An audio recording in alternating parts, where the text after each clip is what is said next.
E T V دیکھنے والے تمام ناظرین کو السلام علیکم اور خوش آمدید۔ آج ہم ذکر کریں گے مسلمانوں کے اس عظیم اور بہادر رہنما کا جو بذات خود ایک غلام تھے، لیکن اپنی بے مثال بہادری کی وجہ سے انہوں نے ایک سلطنت کی بنیاد رکھی۔ وہ رہنما جس کے بارے میں آپ اور ہم شاید بہت کم جانتے ہیں۔ جی ہاں ناظرین، یہاں بات ہو رہی ہے رکن الدین بیبرس کی۔ چنگیز خان کی قیادت میں 12ویں صدی عیسوی میں صحرائے گوبی کے شمال سے منگولوں کا ایک خون خوار بگولا اٹھا، جس نے صرف چند ہی دہائیوں میں دنیا کو اپنی لپیٹ میں لے لیا۔ منگولوں کے حملے کا مطلب بے دریغ قتل عام اور شہروں کی مکمل اور خطرناک تباہی تھی۔ پوری دنیا یہ اعتراف کر چکی تھی کہ منگولوں سے مقابلہ ناممکن ہے، یعنی یہ وہ وحشی تھے جنہیں کوئی شکست نہیں دے سکتا تھا۔ منگولوں نے پہلے خوارزم اور اس کے بعد 500 سالوں سے زائد قائم خلافت عباسیہ کو انجام سے دوچار کیا۔ ناظرین، اس دور میں مسلمانوں کی حیثیت انتہائی کمزور ہو چکی تھی۔ ان حالات میں صرف مملوک سلطنت ہی تھی جس سے امیدیں وابستہ تھیں۔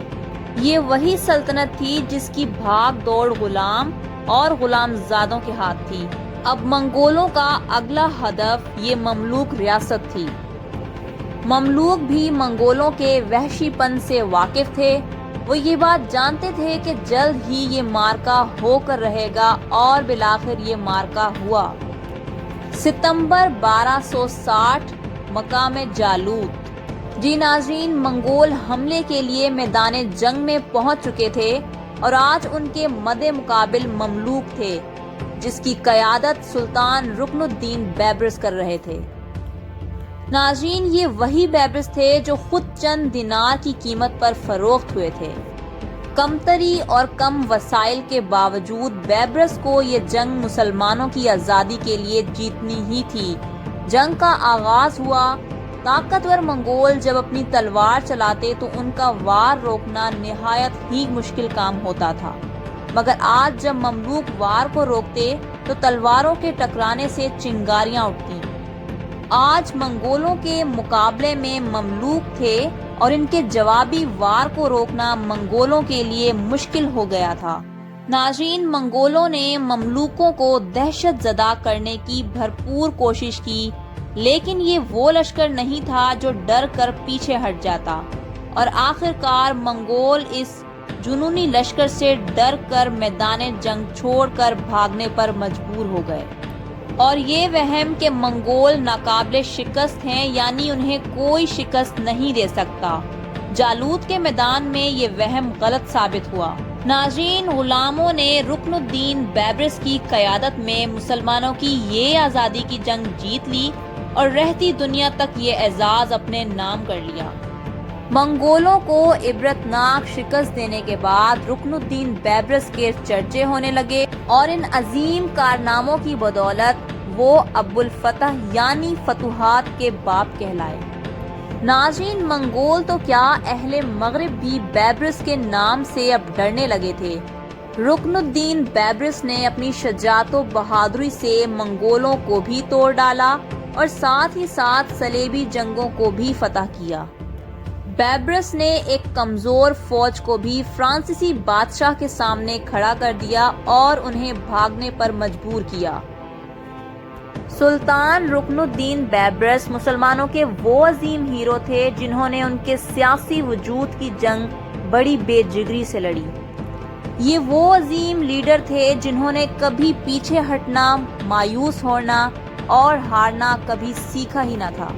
آپ کے علم میں مزید اضافہ کرتے جائیں کہ رکن الدین بیبرس کا دور شام اور مصر میں قائم مملکت کے تحفظ کے حوالے سے مثالی دور مانا جاتا ہے۔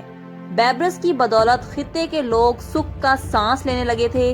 صرف یہی نہیں بلکہ انہوں نے مصری سلطنت میں وسعت بھی پیدا کی تھی۔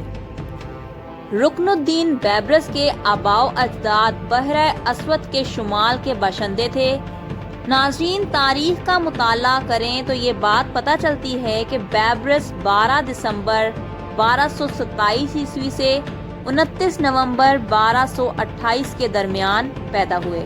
ان کا خاندان منگولوں کے قبیلے سے نکل کر سن 1242 میں بلغاریہ پہنچا تھا، لیکن بہت جلد ہی منگولوں نے بلغاریہ کو بھی سرنگوں کر لیا اور اس کے بعد رکن الدین بیبرس 2 بار بازار میں فروخت کیے گئے اور یہی خرید و فروخت منگولوں کی موت کا سبب بنی۔ ایک اعلیٰ افسر علاء الدین انہیں ترقی دینے کی نیت سے مصر لے کر آئے۔ ناظرین، بادشاہ ایوب نے بیبرس کو اپنی فوج کا کمانڈر بنا دیا۔ سن 1260 عیسوی میں منگولوں کو عبرتناک شکست دینے کے بعد رکن الدین بیبرس فاتح مصر بنے۔ یوں ایک غلام نے مصر میں بھی سلطنت کی بنیاد رکھی۔ ناظرین، یہ تھی ہماری آج کی ویڈیو۔ تاریخی شخصیت رکن الدین بیبرس کی داستان جان کر آپ کو کیسا لگا؟ اپنی رائے کا اظہار کمنٹ سیکشن میں ضرور کریں، اور ویڈیو پسند آئی ہو تو اسے لائک کریں، کمنٹ کریں اور اپنے دوستوں کے ساتھ شیئر بھی کریں۔ اور ایسی ہی تاریخ سے منسوب مزید ویڈیوز کے لیے ہمارا چینل ETV سبسکرائب کریں۔ شکریہ۔